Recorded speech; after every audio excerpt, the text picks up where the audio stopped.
जैसे tropical zone, तो पूरा ट्रॉपिक से ट्रॉपिक के बीच में बोलते हैं उसको।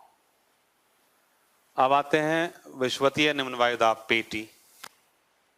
तो विश्वतीय निम्न वायुदाब पेटी में अक्सर सुना होगा कि उसको डोलड्रम कहा जाता है। हाँ, शांत क्षेत्र भी कहा जाता है। क्यों कहा जाता है?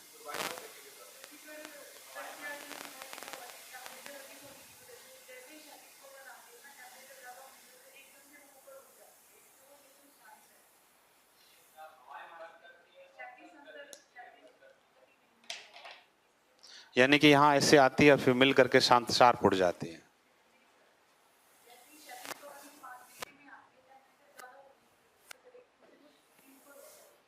नहीं, सीधी नहीं उठती है। उसमें क्या होता है, जैसे मान लिया कि ये पट्टी है विश्वतीय निम्न वायुदाब, तो पवन जैसे आई इस क्षेत्र में आई, तो इस क्षेत्र में धीरे धीरे क्या होगा, उठना शुरू हो जाएगी। शार्प कभी नहीं होगा। तो धीरे धीरे उठना, जो क्षेत्र की हम बात करते हैं धरातल के पास, तो ये क्या होगी, धीरे धीरे उठना शुरू होगी और वायुमंडल में यूं जाकर के खड़ी होगी। ऐसा नहीं कि ऐसे आकर के ऐसे शार्प 90 डिग्री बना के नहीं, हमेशा वो स्लो करेगी। तो यदि हम उठाते ऐसे ना आकर के, ऐसे मिलकर फिर ऐसे ना उठ करके वहीं से उठना आरंभ होगी, तो अल्टीमेटली वायुमंडल में कहाँ, दूर में जाकर मिलेगी। तो बीच का भाग, पूरा क्षेत्र शांत नहीं होता है, उसके बीच का भाग जो होता है उसमें पवन रहित क्षेत्र होता है। ये पुराना मानना है। वैसे वो पवन रहित क्षेत्र होता है, इसीलिए उसको शांत क्षेत्र कहते हैं, जहां पे पवन का संचलन नहीं होता है। क्लियर है? हम चूंकि लिखा जाता है कि मार्जिन से ही, यानी कि विश्वतीय निम्न वायुदाब के किनारे से ही पवन उठना आरंभ कर देती है। राइट? ऐसा नहीं कि ये पूरा का पूरा जोन ये रहता है, वहां से उठना आरंभ की, तो ये दोनों व्यापारिक पवनें वायुमंडल के थोड़ा ऊपरी भाग में जाकर के मिलती हैं। और यही कारण है कि उसको, चूंकि पवन पाई नहीं जाती है, इसलिए उसको शांत क्षेत्र कहा जाता है या डोलड्रम कहा जाता है। राइट? इसी को हम अभिसरण क्षेत्र भी कहते हैं। अब हम बात कर रहे हैं विश्वतीय निम्न वायुदाब पेटी की। इसी को हम ITCZ बोलते हैं, अंतः उष्ण कटिबंधीय अभिसरण क्षेत्र।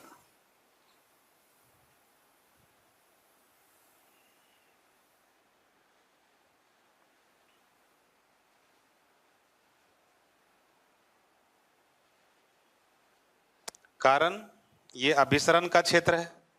और किसके अभिसरण का क्षेत्र है? दो व्यापारिक पवन जो उष्ण कटिबंधीय क्षेत्र से आ रही है। जैसे इंटरनेशनल मीट, मतलब दो नेशन का मीटिंग, ये इंटर ट्रॉपिकल, यानी कि दो ट्रॉपिकल के बीच के क्षेत्र में मीटिंग हो रही है, तो उस अभिसरण क्षेत्र को हम अंतः उष्ण कटिबंधीय अभिसरण क्षेत्र कहते हैं। और ये मोर एप्रोप्रिएट टर्म है, ज्यादा बेहतर शब्द है इसकी रियल व्याख्या करने के लिए। चूंकि हम जब विश्वतीय निम्न वायुदाब पेटी बोलते हैं तो हम एक जोग्राफिकली फिक्स्ड एरिया का आभास करते हैं कि भौगोलिक रूप से वो फिक्स्ड है, जबकि निम्न वायुदाब पेटी क्या है, दौलित करती है, उत्तरी और दक्षिणी गोलार्ध में दोलन करती है। तो दोलन करती है, तो यानी कि तापीय विषुवत रेखा जो हम पढ़े अभी, तो अंतः उष्ण कटिबंधीय अभिसरण क्षेत्र इसलिए ज्यादा अप्रोप्रिएट है कि वो यहाँ है तो भी अंतः उष्ण कटिबंधीय अभिसरण क्षेत्र है, विषुवत रेखा पे है तो भी, उत्तर की ओर है तो भी, दक्षिण की ओर है तो भी। जबकि अगर हम बोल रहे हैं विश्वतीय निम्न वायुदाब पेटी, तो वो केवल और केवल ज्योग्राफिकली फिक्स्ड एरिया का सूचक है। राइट? हाल के दिनों में ये पता लगा है कि इसके बीच में, हर जगह तो नहीं लेकिन बहुत सारे जगह में, स्पेशली अटलांटिक ओशन में, इसी के बीच में मध्य में अंतः उष्ण कटिबंधीय क्षेत्रों में पश्चिम से पूरब की ओर दिशा में चलने वाली पवन पाई जाती है, जिसे हम विषुवतीय पछुआ कहते हैं। ये पहले समझे जाने वाले शांत क्षेत्र या डोलड्रम के क्षेत्र में चलती है।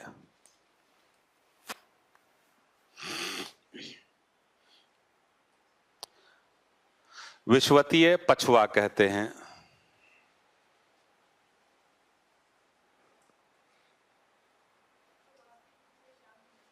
वास्तविक रूप से शांत नहीं है। कुछ क्षेत्र में ये शांत भी है।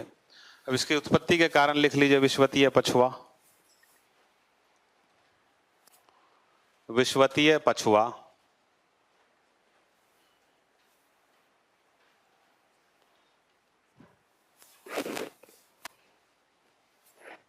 अभिसरण क्षेत्र में महाद्वीपों के तट पर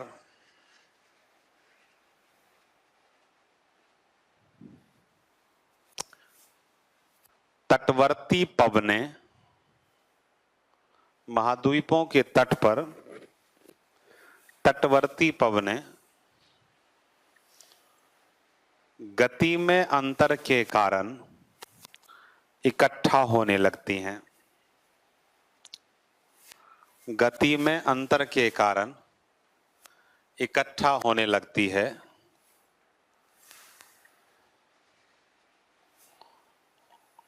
जो एक छोटे से क्षेत्र में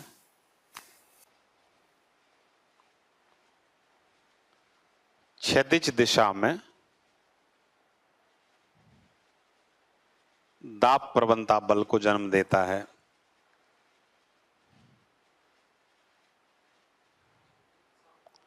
क्षैतिज दिशा में दाब प्रवणता बल को जन्म देता है। परिणाम स्वरूप एक पवन का निर्माण होता है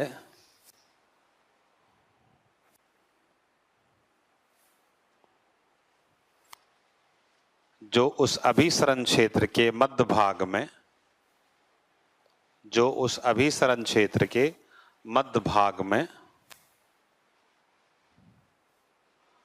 पश्चिम से पूरब की ओर चलती है। उस अभिसरण क्षेत्र के मध्य भाग में पश्चिम से पूरब की ओर चलती है, जिसे हम विषुवतीय पछुआ कहते हैं।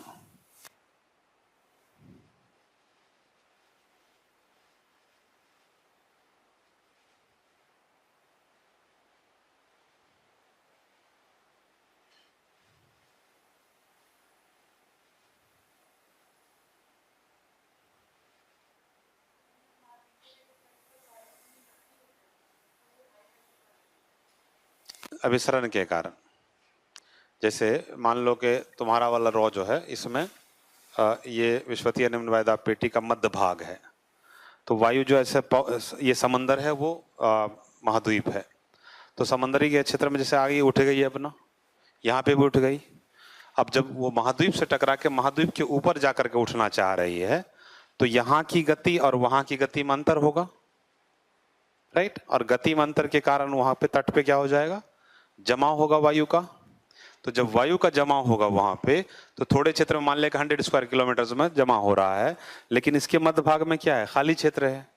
तो वहां पे यदि वायु का जमाव हो गया तो एक तो लंबवत दिशा में इसका अपना जो है, लेकिन एक क्षैतिज दिशा में भी क्या करेगा, दाब प्रवणता बल का निर्माण कर देगा। चूंकि ये खाली जगह है, यहाँ पे वायु के कण ज्यादा, मतलब पवन नहीं है, और वहां पे वायु के कण इतने ज्यादा हो गए हैं कि वहां पे उस दिशा में दाब प्रवणता बल का निर्माण हो जाएगा और धीरे धीरे वहां से पवन पश्चिम से पूर्व की ओर चलना शुरू हो गई। इसी को हम विषुवतीय पछुआ कहते हैं। कारण अभिसरण, और अभिसरण में भी जिसको बोलते हैं हम कि आउटफ्लो जहां पे कम होता है, जैसे इनफ्लो ज्यादा हुआ आउटफ्लो कम हो गया, तो यहाँ पे क्या हो जाएगा, जमाव आरंभ हो जाएगा। तो तटीय क्षेत्र में, किसी भी क्षेत्र में, तटीय क्षेत्र में जहां पे पवन ऊपर उठना पड़ता है तो यहाँ पे जमाव होता है, तो कई बार ये वर्टिकल राइज भी करेगा। तो ये वर्टिकल राइज भी करेगा, लेकिन यहाँ पे इसको एक हॉरिजॉन्टल आसानी से मिल रहा है, तो इस दिशा में भी कुछ भाग चला जाएगा और वो विषुवतीय पछुआ का निर्माण करता है। क्लियर है? हम लोग ब्रेक ले लेते हैं थोड़ा सा।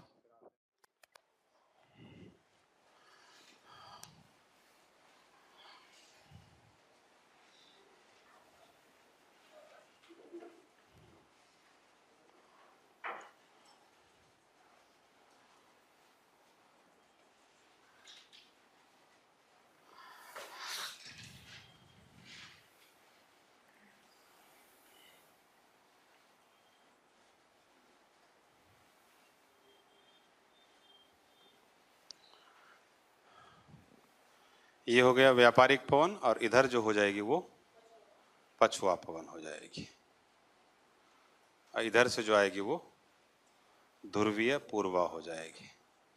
दोनों गोलार्ध में स्थिति वही रहेगी।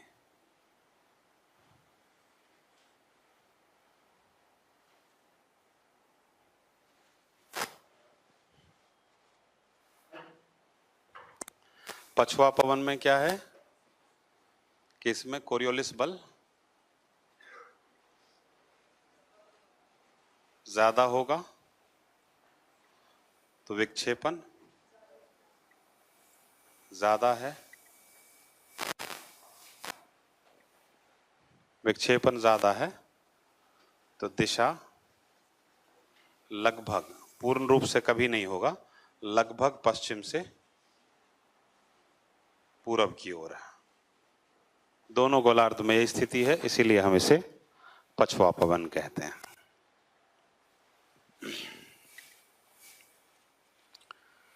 यानी कि जो पवन उपोष्ण कटिबंधीय उच्च वायुदाब से उपध्रुवीय निम्न वायुदाब की ओर चलती है उसे हम पछुआ पवन कहते हैं।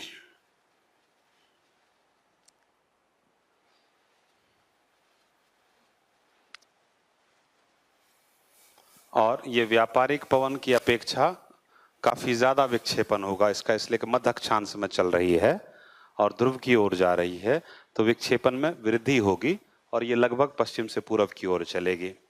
दक्षिणी गोलार्ध में ये ज्यादा स्ट्रांग होती है।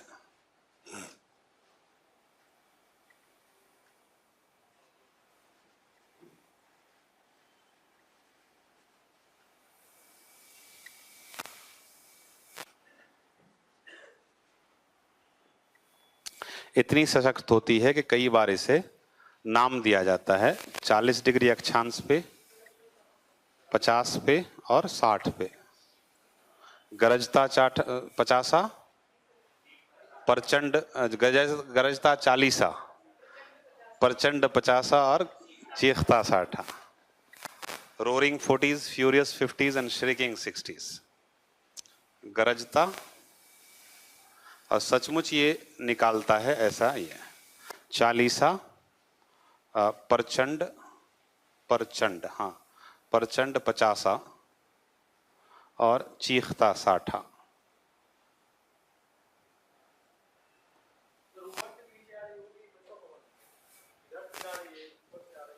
नहीं, वो ध्रुवीय पूर्वा है वो। हाँ, ये दोनों का अभिसरण होगा यहाँ पे। कारण क्या है यहाँ पे कि दक्षिणी गोलार्ध में धरातलीय समानता के कारण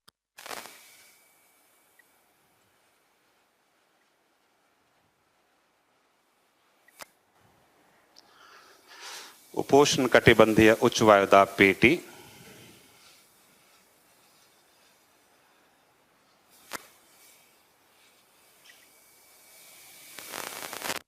अधिक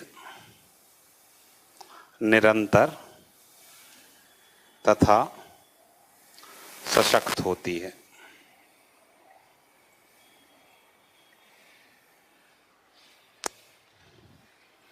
इसके अतिरिक्त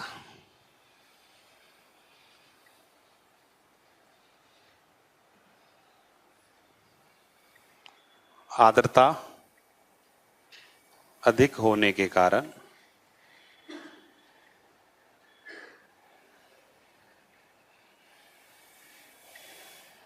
अधिक शक्ति प्राप्त करती है।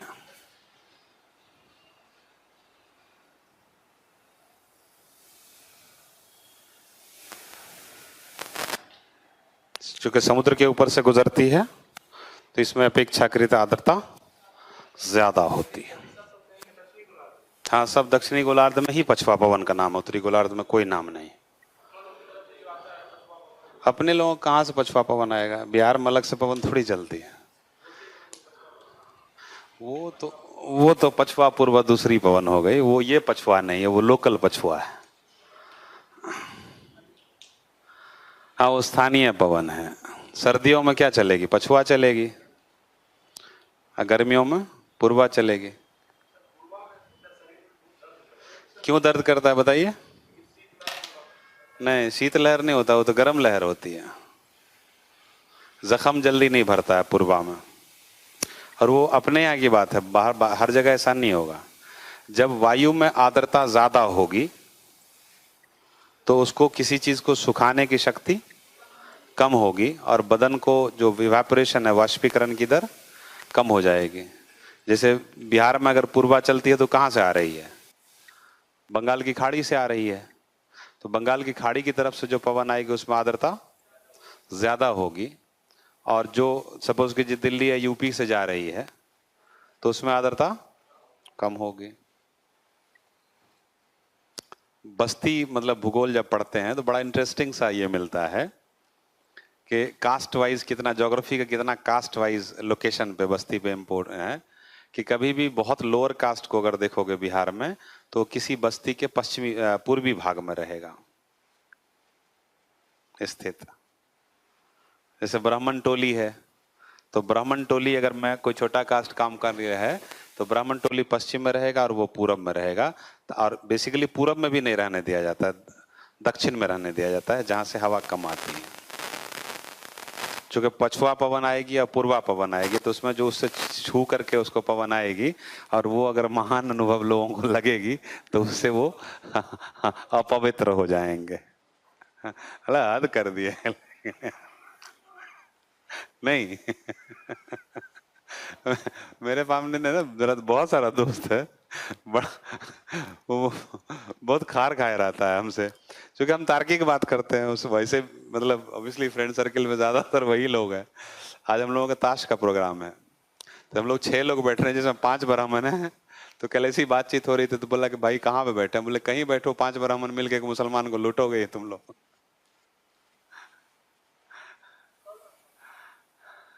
हाँ नहीं, आज ही से हम लोगों का शुरू है। हाँ सॉरी, नहीं नहीं 29 नहीं, रम्मी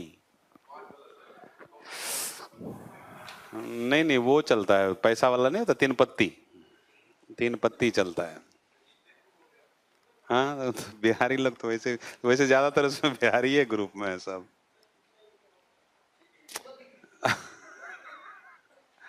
पिछली दिवाली में हम नेट इनकम हमारा 24,000 रुपए का था बस। क्योंकि हारे भी बहुत थे ना, 4-5 दिन खेलते हैं तो किसी दिन हार गए किसी दिन जीत गए, लेकिन नेट इनकम जो था हार जीत के बाद 24-25 हजार के आसपास था। 24-25 हजार बहुत होता है। जीत सबसे ज्यादा पैसा का थोड़ी मजा होता है, खेलने का मजा होता है। नहीं हम लोग वो पांडव थोड़ी हैं। हम लोग तो शांति वाले खिलाड़ी हैं, मजे के लिए खेलते हैं, पैसा का एक्सचेंज दूसरा क्राइटेरिया होता है। बाकी चिकन मटन दारू शारू ये सब सब रखा रहता है, सब लोग अपना अपना।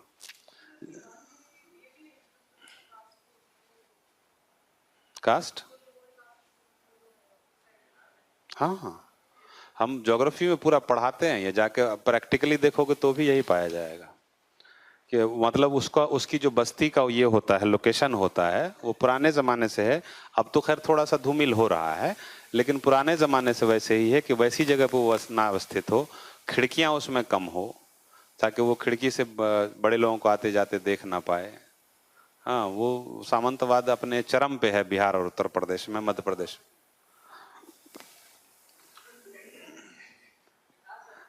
भैया न्यूयॉर्क से हम भी नहीं आए हैं।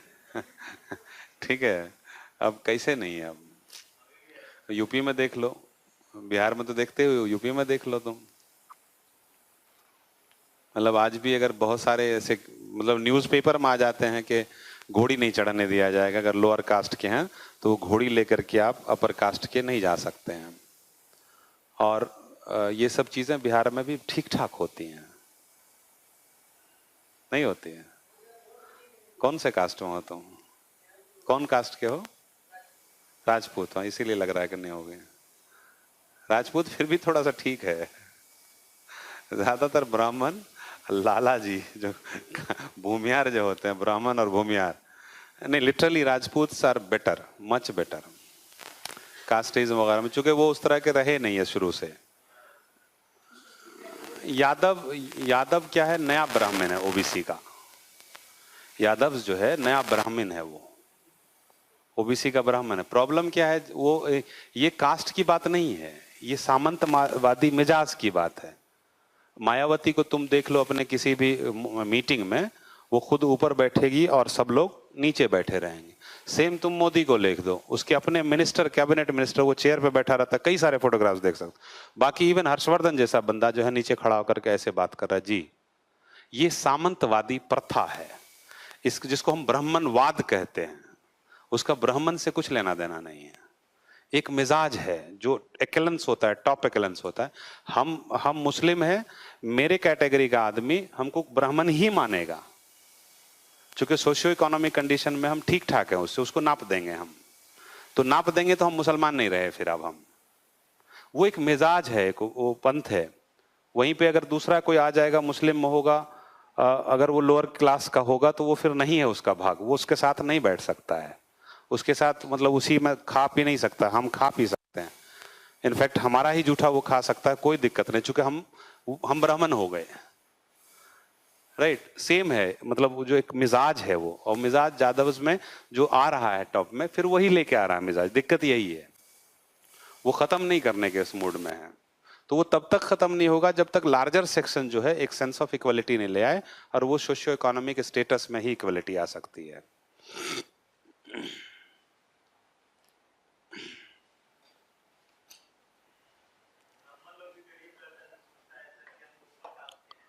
हाँ, वो थोड़ा फर्क रहता है। ब्राह्मण गरीब भी रहेगा और उसमें उसकी मतलब ना गलती है ना सुपेरिटी है। बेसिकली जब आप एक कास्ट से आते हैं तो आपका इंटरेक्शन होता है वैसे लोगों से। अब गरीब ब्राह्मण भी है तो उसका जो इंटरेक्शन तो होता होगा ना भाई, शादी है, कल्चरल कुछ फेस्टिवल्स है, ये है, नहीं कुछ तो पंडित जी हैं। तो पंडित जी हैं, अगर कोई मौत हो गई, मैयत हो गई आपके यहाँ, तो कोई नहीं मिला तो वो आपको तो सारा क्रियाक्रम कर ही सकते हैं। राइट, और पंडित जी को आराम से बटा रहता है, क्षेत्र बटा रहता है कि मरने वाले का, खाद का, इसका, सब कुछ का इसका। तो वो अगर एक चपरासी भी है तो उसका इनकम हो सकता है कि बढ़िया से क्लर्क से ज्यादा इनकम हो। और साइकोलॉजिकली है ये, इतना वर्चस्व, इतना दिमाग में छा गया है वो, कि अगर चपरासी भी होगा तब बोलेंगे पंडित जी, क्या मिश्रा जी क्या हालचाल है।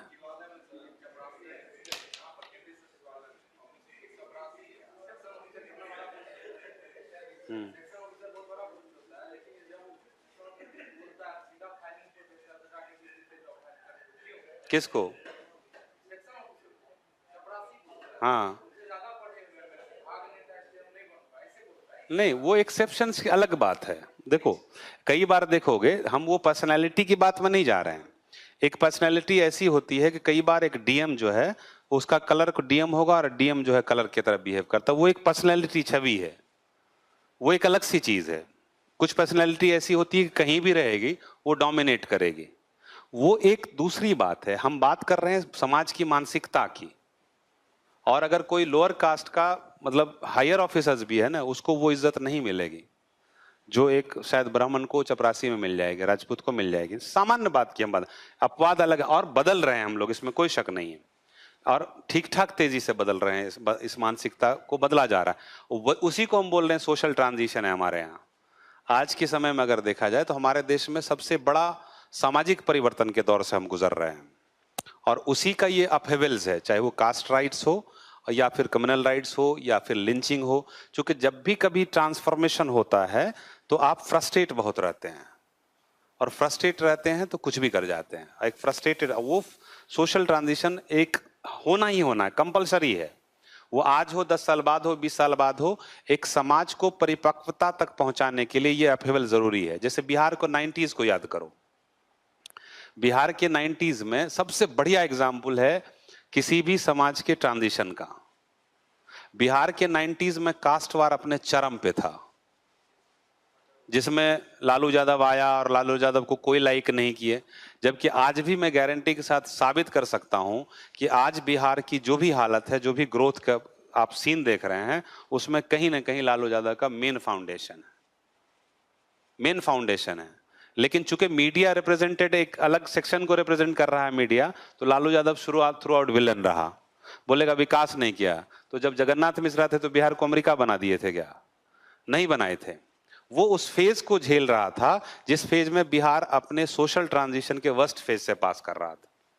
जैसे हम शायद एग्जाम्पल दिए भी होंगे, कि इसलिए बढ़िया एग्जाम्पल है कि हमको अपने घर का याद है कि अगर मेरे फादर के उम्र का मेरा नौकर है, मतलब उस टाइम में थे, और मैं जब ग्रो कर रहा था तो कभी वो बेचारा मेरे बराबर नहीं बैठा था।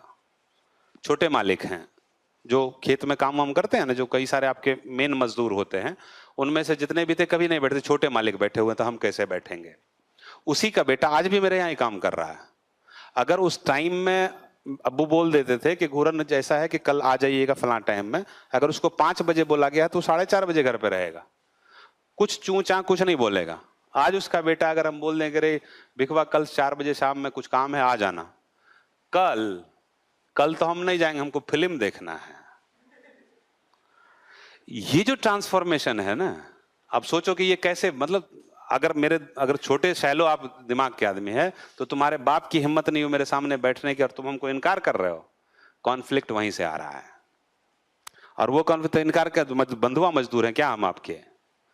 ये जो बंधुआ मजदूर हैं क्या आपके, ये फीलिंग लालू यादव ने दिलाया उन लोगों को, या लालू यादव एंड कंपनी जो भी कह लीजिए। उसके बहुत सारे फॉल आउट्स हैं। जैसे मेरी ज्यादातर पढ़ाई पटना में हुई है, साइंस कॉलेज में।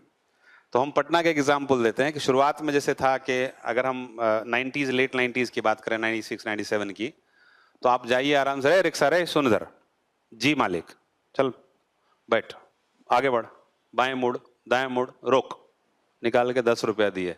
मालिक कम है, बात 10 रुपया बहुत है, इतना कितना दूर तय किए हैं? मालिक कम से कम 14 रुपया होगा। बोले ना भागे यहाँ से, पहचानता है रे, वो चला जाएगा। 2002 के बाद, 2000 के बाद आप शुरू कीजिए पटना को, रे रिक्शा रे सुन इधर, पलट के बोले काहे से बोलते हैं जी। ये मानसिकता का परिवर्तन दर्शाता है, जो बहुत बड़ी बात है, जो बहुत बहुत बड़ी बात है उस समाज में, जिस समाज में वो एकदम कुंठित रहा है, वो जिस समाज में वो एकदम पैदान पे बिल्कुल नीचे, पांव के नीचे जूती के बराबर रहता था, जिस समाज में वो कभी जूता खोल के नहीं चल सकता था, वो आज आपको जवाब देने के लिए तैयार है कि नहीं हमको दूसरा काम, हम नहीं आएंगे आपके यहाँ। नहीं काहे से बोलते हैं, यही पूछे कहाँ जाना क्या जाना है, काहे से बोलते हैं जी। तो अच्छा कोई बात नहीं है, तो खाली है, तो बोला कहाँ चलना है। आप ये नहीं कर सकते कि आओ बैठते हैं, चलो बाएं मुड़े दाएं मुड़े, इतना दे, खाली है तो कहाँ चलना है। तो सवाल जवाब चलता है, तो हमको वहां जाना है, 40 रुपया लगेगा। अरे यार ज्यादा मांग रहे हो, थोड़ा 30 रुपया ले लो। अच्छा चलिए 35 रुपया हम छोड़ देंगे। तो वो जो सवाल जवाब की पद्धति होती है ना, वो मेंटली उसको आपके बराबर लेके खड़ा कर दिया है। और जब वो उसका आरंभ होता है कभी भी, तो उस आरंभ में बहुत उथल पुथल होता है। कि सेम चीज है जैसे हमने कहा ना कि अगर हमारा उसके तुम्हारे फादर मेरे सामने नहीं बैठ पाते थे कि छोटे मालिक है, तुम्हारी हिम्मत कैसे हुई कल नहीं आने की। तो अगर कॉन्फ्लिक्ट कीजिएगा, 4 लपड़ दीजिएगा, 5 लपड़ दीजिएगा, या तो भाग जाएगा वो, या दोबारा आपको काउंटर करेगा, या तो केस कर देगा आपको, या कुछ भी कर देगा। उसको दूसरे जगह भी मजदूरी मिल रही है, ऐसा नहीं कि आप ही के यहाँ है, सीधा बोलेगा बंधुआ मजदूर थोड़ी हैं आप आपके। गया जमाना, ये जो गया जमाना शब्द का है वो हमारे अंदर क्या पैदा करेगा, रिएक्शन, और रिएक्शन से कॉन्फ्लिक्ट, और कॉन्फ्लिक्ट कितने दिन तक किसी को पीटिएगा आप। जैसे इंग्लिश में एक कोटेशन है कि you can push me up to the wall and then be ready to face the reactions. तुम मुझे दीवार तक पुश कर सकते हो, जैसे ही दीवार आई मुझे स्पेस नहीं हुआ, काउंटर पड़ेगा आपको। तो वही स्थिति होती है जो लोअर कास्ट और मिडिल कास्ट जो है हो रहा है। प्रॉब्लम उसमें भी, उत्थान में यही है कि वो भी ब्राह्मण बन रहा है, वो भी अपने आप का ब्राह्मण ही बन रहा है। चाहे वो मायावती हो, चाहे मुलायम सिंह हो, या लालू यादव हो, कोई भी हो, वो अपने क्लास का ब्राह्मण बन जाता है वो। और फिर वो अपनी जाति से अलग हो करके एक, मतलब अपने आप को सुपर ब्राह्मण समझ करके, वो उस जाति का सुपर ब्राह्मण समझ करके वो फिर नीचे वाले को ज्यादा भी समझता है। दिक्कत वहां पे है, क्योंकि उसके लिए मिजाज का परिवर्तन, मानसिकता का परिवर्तन होना आवश्यक है, जो किसी भी समाज में समय लगता है। आज बिहार की डेट में आपको कोई किडनैपिंग नहीं मिलता है, कुछ भी ज्यादा नहीं मिलता है, उसका कारण नीतीश कुमार नहीं है, उसका कारण वही लालू यादव है। एक जैसे होता है ना कि एक मतलब बहुत भौचाल आ रहा है समंदर में, जब भौचाल आ रहा है तो कश्ती डूबने की संभावना ज्यादा होती है, और समंदर स्थिर हो गया तो तैरना बहुत आसान है। तो ये समंदर को स्थिर होकर तैर रहा है नीतीश कुमार, और वो जब भौचाल आया था तब वो था। किस चीज का अवशोषण हुआ? नहीं, ये कहाँ, ये किसने बता दिया आपको? कौन से डेटा सब बता रहे हैं? आप पार्टिसिपेशन देख लो, तुम आप कोई भी डेटा उठा के देख लो 90 से पहले 85% प्रोफेसर्स जो होगा बिहार में, प्रोफेसर्स, कॉलेज प्रोफेसर्स, 85 to 90% 3 ही कास्ट से आएगा।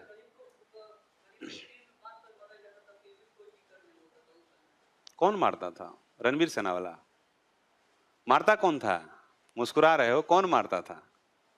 रणवीर सेना वाला मारता था ना भाई, तो होगा ही होगा। हम उसी की तो बात कर रहे थे कि रणवीर सेना हो या माओइस्ट का इंट्रूजन हो या फिर लोअर कास्ट अपर कास्ट, वो कॉन्फ्लिक्ट इसलिए था कि वो बदलते हुए समाज को आपको समय लगा एक्सेप्ट करने में कि नहीं, हमें ऐसे ही जीना पड़ेगा। अब आप समझ गए हैं, अब आप नहीं बोल सकते हैं वो बात कि हम ब्राह्मण है, तुम यादव हो, नीचे बैठो। वो आप ही को बैठा देगा नीचे फिर, राइट। और वो जो कॉन्फ्लिक्टिंग सिचुएशन होता है, जो शुरुआत के दौर होते हैं, जो बदल रहा समाज होता है, उसमें आप उस चीज को बड़ा भुचक्का लगता है, ऐसा कैसे हो रहा है। तो वैसा कैसे हो रहा है, धीरे धीरे क्या होता है, समझ में आ जाता है कि नहीं भाई, अब अगर एक बार रिक्शा वाले को हम बोले रे रिक्शा से सुन इधर, तो बोला काहे से बोलते हैं जी, तो अगली बार क्या होगा, अरे भाई साहब खाली है रिक्शा, राइट। या तो शुरुआत में हम उसको पीट दें, तुम्हारी औकात कैसे हुई इतना ऐसे बोलने की, तमीज नहीं बोलने की, तो वो भी बोलेगा कि आप क्यों ऐसे बोले, रे रिक्शा खाली है रे, अब बोलिए कि रिक्शा वाले खाली है क्या। तो वो एक्सपेक्ट करने लगा है अपनी रेस्पेक्ट। वो कहां से किया, वो इसी को हम सामाजिक परिवर्तन बोल रहे हैं। और कोई भी समाज जब तक उस अवस्था से पार नहीं करता है, स्टेबिलिटी पे नहीं जाता है, वो स्थिरता पे नहीं आता है। जैसे तुम हरियाणा का एग्जाम्पल ले लो, हरियाणा में आया एक समय जबकि काफी मतलब कंडीशंस बुरी हुई, अब धीरे धीरे इंप्रूव हो रहा है। तो जब इंप्रूव हो रहा है सिचुएशन, वो फेज भी, अभी देखो हरियाणा में रेप सबसे ज्यादा है। कारण ये नहीं है कि वो खराब हो रहा है, बल्कि कारण ये है कि वो अच्छा हो रहा है। और अच्छा होते समय जो दौर होता है, वो पीरियड जो होता है, जिसको बोलते हैं ना बुझता हुआ चिराग टिमटिमाता बहुत है, तो वही स्थिति होती है जब आप उस दौर में पार कर रहे होते हैं, तो गड़बड़ बहुत ज्यादा होता है। और पूरे इंडिया में आज की डेट में सबसे ज्यादा खतरा कास्ट वार से है, सबसे ज्यादा खतरा। और सक्सेसफुली मैं बता रहा हूं, शुक्र मनाओ कि मुसलमान है इंडिया में जो बचे हुए हो। पॉलिसी मेकर्स क्या किया है, डाइवर्ट कर दिया है हिंदू मुस्लिम में। वो एक अच्छी चीज है भारत के लिए, अगर देश की दृष्टि से देखा जाए तो अच्छी चीज है कि अगर 65, 70 और 500 मुसलमान मर जाते हैं और उससे भारत इस सोशल ट्रांजिशन को अपेक्षाकृत आसानी से झेल लेता है, तो वो बेहतर है। इसलिए बेहतर है कि अगर कास्ट वार हो गया तो फिर भारत को बर्बाद, पाकिस्तान बनने से कोई नहीं रोक सकता है। लेकिन अगर हिंदू मुस्लिम हुआ तो भारत पाकिस्तान नहीं बनेगा। कुछ समय के बाद वो स्थिरता आ जाएगी, एक दूसरे से फिर सीखते सीखते, पिटते पाटते, मारते वारते थक जाएंगे, फिर वो भी पिटते पिटते थक जाएगा, तो एक समय बोलेगा चलो साथ ही रहते हैं, कोई बात नहीं। या फिर एक समय ये भी आ सकता है कि वहां से 4 अगर बड़ा रिएक्शन हो गया तो फिर आप उसके बाद शांत हो जाएंगे मतलब। तो दोनों चीजों, दोनों स्थिति में स्थिरता एक समय के बाद आ जाए। लेकिन यदि कास्ट वार हुआ, क्योंकि कास्ट वार में दिक्कत क्या है कि 70% पॉपुलेशन उधर है, 15-20% पॉपुलेशन इधर है, ये 15-20% 70% पे ऑक्युपाई किए हुआ है। आप कहीं भी पोस्ट उठा के देख लीजिए, 65% केवल और केवल ज्वाइंट सेक्रेटरी से ऊपर ब्राह्मण्स हैं। और ये इसमें ब्राह्मण की कोई गलती नहीं है, प्रॉब्लम ये है कि फिर उसको हम कास्ट वार पे ले जा रहे हैं। दिक्कत ये है कि डेमोग्राफिक एस्पेक्ट में ब्राह्मण टॉप क्लास पे है हमारे यहाँ, तो नेचुरली ये पढ़ता वो है, मेहनत वो करता है, एक्सेस उसको है, तो वो जाएगा एंट्री में कि कोई और जाएगा, राइट, वही जाएगा। लेकिन वही एक अंत फेज है उसका। अंत फेज इसलिए है कि पॉपुलेशन उसका श्रिंक हो रहा है। मतलब हमको कम से कम क्लोज फ्रेंड्स में 20 ब्राह्मण्स होंगे, हमको किसी का याद नहीं है कि एक के बजाय 2 बच्चे हैं उसके। इसलिए नहीं कि वो ब्राह्मण है, उसके दादा 15 बच्चे रखे होंगे, लेकिन वो एक बच्चा इसलिए रख ला है कि वो सोशल सीढ़ी पे इतना ऊपर उठ चुका है, जिसको हम सामाजिक उत्थान बोलते हैं। तो जो उत्थान होगा उस ब्राह्मण के लेवल का मुस्लिम भी एक ही बच्चा रखेगा। ऐसा नहीं कि वो कोई अलग से कर रहा है, वो उस सीढ़ी पे पहुंच गया कि उसका पॉपुलेशन डिक्रीज करेगा। पॉपुलेशन डिक्रीज करेगा, जैसे ही नंबर डिक्रीज किया, इसलिए क्या बात हो रही है अभी, presidential form of government, constitution बदलो अभियान। चूंकि एक समाज जो रूल कर चुका है इतने हजारों साल से, वो अब उसको अब खतरे में दिख रहा है कि डेमोक्रेटिकली प्रोसेस में नहीं चलेगा। तो इसीलिए मतलब सारे चलते हैं कि नहीं संविधान को ही बदला जाए। ऐसा नहीं कि उसको अंबेडकर से कोई दिक्कत है, ऐसा नहीं कि संविधान से कोई दिक्कत है। अभी के प्रेजेंट संविधान में फिर क्या संभावना है कि वो एक छोटा ये पड़ जाएगा। अब मान लें कि जितना भी जाते जाएं, अब रिटायर करेंगे तो फिर कोई दूसरा तो आएगा ना, रिक्तियां भरेंगी, ठीक है। गवर्नमेंट सर्विसेज का नंबर घटाना, नंबर घटाना भी यही है, साइड से यूपीएससी में बंदों को लेना ताकि रिजर्वेशन का फायदा नहीं मिल पाए। तो एक पॉलिसी मेकिंग जो होती है कहीं ना कहीं बायसनेस होता है उसमें, विदाउट एनी डाउट।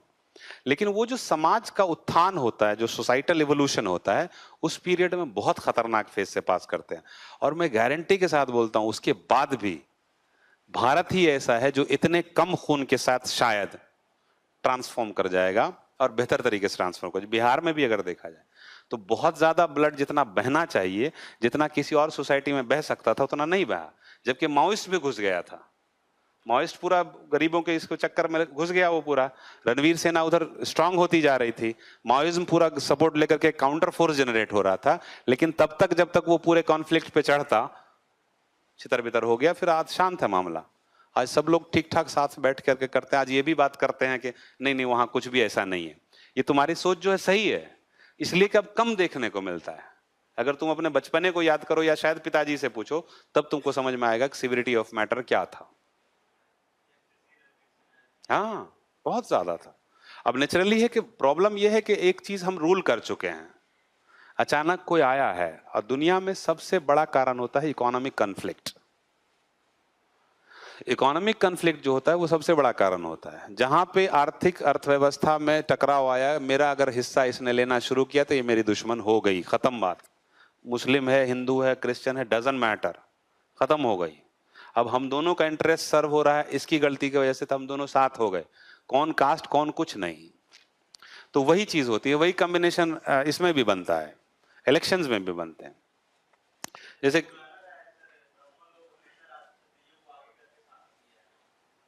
हाँ,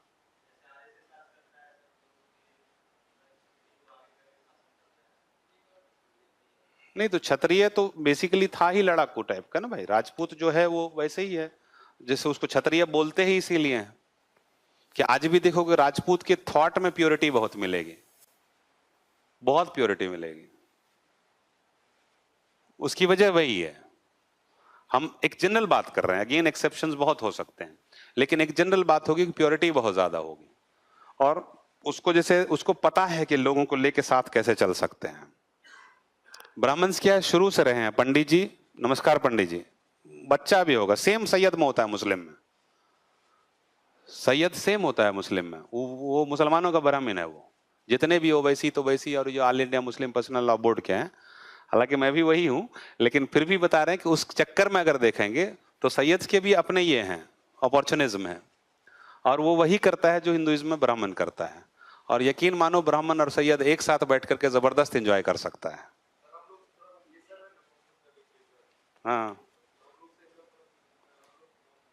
तुम कहाँ से, बनवा उनमा से हो क्या जी? बनगांव से हो?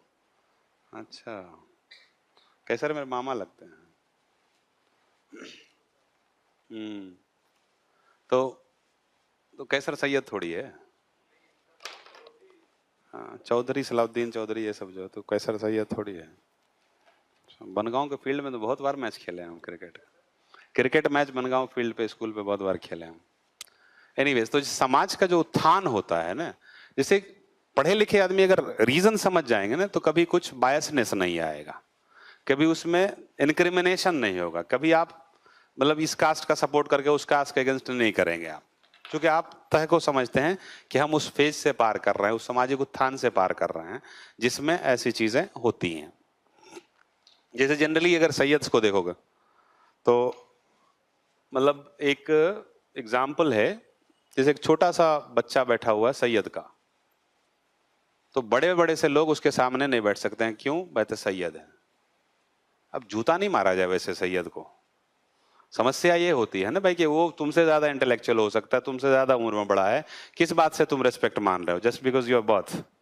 तो वो एक समाज को टाइम लगता है उत्थान, हमारे यहाँ ज्यादा टाइम लग गया है। दिक्कत ये है क्योंकि थ्रू आउट सोशल अपहेवल्स होते रहे हैं।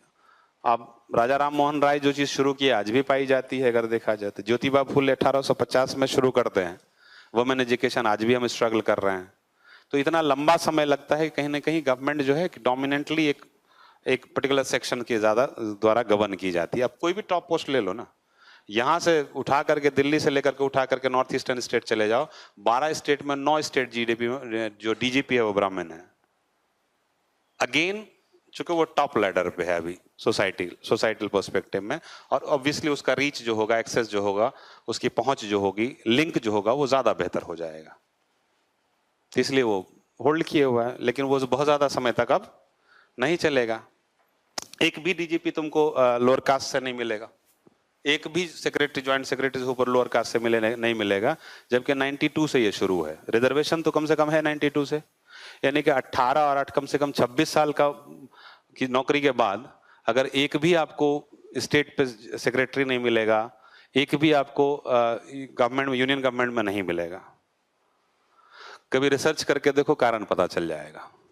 आईपीएस में आईजी लेवल जाने से पहले एक केस आपके पीछे पक्का हो जाएगा, करप्शन का होगा या कुछ भी होगा, तो आपका प्रमोशन रुक गया, आप लटकते रहिए, आप उसी में लड़ते रहिए।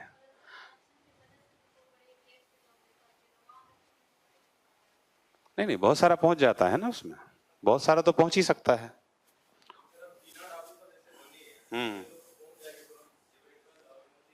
भाई साहब, टीना दावी ब्राह्मण है, टीना दावी ब्राह्मण है।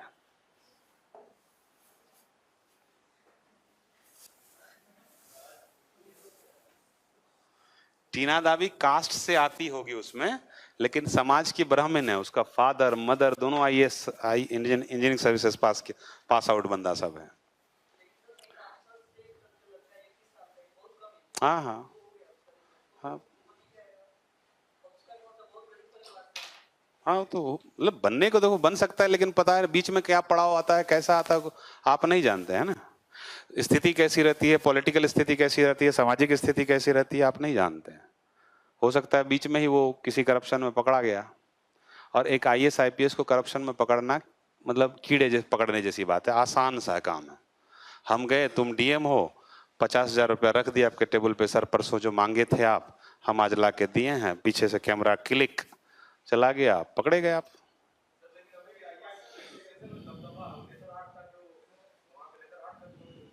नहीं, अब साउथ की लॉबी बहुत स्ट्रांग है। नहीं, मैं भी जानता हूँ सबको, साउथ की लॉबी ज्यादा स्ट्रांग है।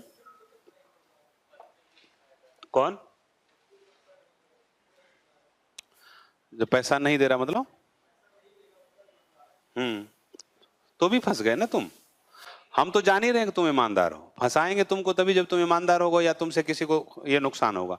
मान ले कि तुम और ये दोनों साथ में हो, तुम आते हो लोअर कास्ट से, ये आती है अपर कास्ट से, अगर तुम प्रमोट हुए तो तुम बनोगे, ये प्रमोट होगी तो ये बनेगी, तो तुमसे राइवलरी है तो ये अपना ग्रुप बना लेगी, किसी को पकड़ लेगी, बोला कि ऐसा 1 लाख रुपया देते हैं, 50,000 रुपया उसको दो, और देते हुए फोटो खींच लेना है बस। अब आप साबित करते रहिए कि आप नहीं लिए हैं, गलत हैं, ईमानदार हैं, और ये हैं और वो हैं, आप जाके कोर्ट में साबित करते रहिए। लालू यादव आज कोर्ट में झेल रहा है ना, किसके कारण झेल रहा है? ऑफिसर्स की वजह से झेल रहा है। जो ऑफिसर्स उसके साथ थे वो ठीक ठाक उसको बेवकूफ बनाए, खुद पढ़ा लिखा तो उतना था ही नहीं, बाकी ग्रुप में वैसे ही थे। अरे यार, हाँ मतलब लॉ किए हुआ है, ग्रेजुएट है, लेकिन डिग्री लेना पढ़ा लिखा लेना दोनों में फर्क होता है। हाँ सॉरी, नहीं, मेरी समझ से बिल्कुल नहीं, बिल्कुल ही नहीं। अब रेयर केसेस में किसी को सपोर्ट कर दिया जाए वो अलग सी बात है, लेकिन किसी को डिस्क्रिमिनेट नहीं किया जाता है मेरी समझ से। तो मेरा अपना एक्सपीरियंस यही कहता है कि यूपीएससी में आज अभी के तक में भेदभाव नहीं है। आप हैं टैलेंटेड तो आप हैं टैलेंटेड, ऐसा थोड़ी। देखो वही तो बात बता रहे, इंस्टीट्यूशन हमारा आज भी उतना ही स्ट्रांग है। जो इंस्टीट्यूशन है उसकी वही देश को बचाए हुआ है। चाहे आप जुडिशरी को ले लीजिए, इवन इलेक्शन कमीशन, मतलब जो भी कहा गया, थोड़े मोड़े कॉम्प्रोमाइजेस के बाद भी फिर भी वो अपने आप पे खड़ा हो जाता है। इवन आरबीआई गवर्नर को तुम देख लो आज, मतलब बॉट बंदा था, खरीदा हुआ बंदा था, वो आज खड़ा हो गया। वो भारत है, और वो भी कितने माइटी प्राइम मिनिस्टर के अगेंस्ट में, जो खुद लाया है उसको, उसके खिलाफ आज खड़ा होकर बोल रहा है कि नहीं ऐसा नहीं होने देंगे हम, ठीक है हम रिजाइन दे देंगे। और अभी अगर रिजाइन दिया तो गवर्नमेंट का साथ और नीचे चला जाएगा, तो फंस गए आप। अभी रिसेंटली तुम देखो जो गुजरात में हुआ, जो हाई कोर्ट में गुजरात हाई कोर्ट में कोई बंदा था जो सीनियर मोस्ट था, उसको ट्रांसफर कर दिया मुंबई में, और उससे नीचे वाले को चीफ जस्टिस बनाने का तुरंत ये सीजे एक लेटर जाता है, उसको फिर से रीइंस्टेट किया जाता है। तो इंस्टीट्यूशन इतना स्ट्रांग हो गया, पब्लिक डेमोक्रेसी की इतनी आदी हो गई है ना कि इसको कोई तोड़ नहीं सकता है। नेहरू से इसीलिए नफरत है सबको, क्योंकि ये काम जो फाउंडेशन, उसकी अपनी कमियां होंगी, लेकिन वो इसके जैसा लीडर आज तक इंडिया में पैदा नहीं हुआ, ये ध्यान रखिए। वो उस समय में बात करता है नाम की, नॉन अलाइन मूवमेंट। आपकी औकात कुछ भी नहीं थी, आप एक फ्रेश कंट्री होते जिसकी 0 जीडीपी थी, जिसकी 0 डिप्लोमेटिक औकात थी, फिर भी वो बंदा बोलता है कि नहीं हम बाइपोलर में नहीं जाएंगे। नॉन अलाइन मूवमेंट में यूगोस्लाविया और इसके साथ बना करके एक अलग सा थर्ड फ्रंट बनाया, राइट। वो बंदा किसी और चीज में ना जाकर के इंडस्ट्रीज खोल रहा है। वो बंदा पंडित होकर के, ब्राह्मण होकर के बोलता है कि नहीं जो डैम्स है वो टेम्पल्स ऑफ इंडिया है, इसका मॉडर्न इंडिया का टेम्पल्स है। वो हैवी इंडस्ट्रीज में जाता है, राइट। वो एजुकेशन में इतने बड़े बड़े इंस्टीट्यूट एस्टेब्लिश करता है, IIT IIMs इस तरह के जैसे लोग, लेकिन वो हिंदू नहीं है। हिंदू कौन है? ये मोदी जी हैं हिंदू। दिक्कत ये है क्योंकि जो इंटरप्रिटेशन है ना वो डिफरेंट है। मतलब पूरे हिंदुस्तान में एक भी चीफ मिनिस्टर ढंग से कोई MLA मुस्लिम नहीं है, लेकिन भारत किस में खतरे में है? मुसलमानों के कारण खतरे में है। तो वो एक पॉलिटिकल एंगल है जो समाज उसको लेके जाता है, उसमें एक पॉलिटिकल इंटरप्रिटेशन है किसी चीज का, और हमको कन्विंस किया जाता है। ओवैसी हमको कन्विंस कर रहा है कि देखो तुम खतरे में रहोगे नहीं तो हमको वोट दो, तुम खतरे में हो, तुम्हारी हम आवाज उठा सकते हैं। अब उस पर क्या बोला जाए? सब जाके बैठता है एक ही साथ है, वो दोनों सब बैठता है एक ही साथ है। नहीं, वो एक क्लास है ना, वो राजाओं का क्लास है। अभी तुम देखो कांग्रेस TDP का अलायंस लग रहा है, सबसे बड़ा अपोजिशन कौन कर रहा है?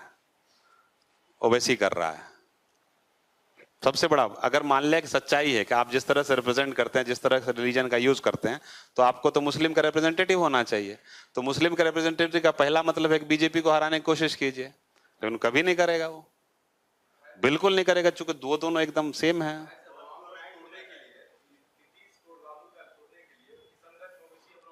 पूरे क्षेत्र में वो एक अलग सी बात है। बिहार की जनता तो हैदराबाद की थोड़ी है। हाँ, वो हाइट था। किशनगंज में 99% मुस्लिम है, उसमें ओवैसी के कैंडिडेट को 3 वोट मिले थे,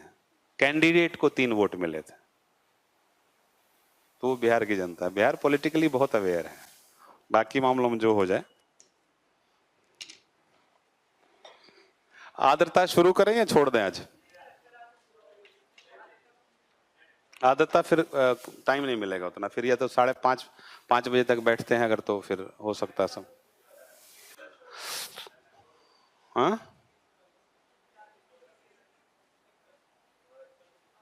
कल तो छुट्टी है ना, फिर 4 दिन छुट्टी है, संडे को हम लोग मिल रहे हैं, फिर कोई बात नहीं, हो जाएगा संडे को, क्योंकि आर्द्रता वर्षन ये सब साथ में हो जाए तो ज्यादा बेहतर है। तो इसको हटाओ यार।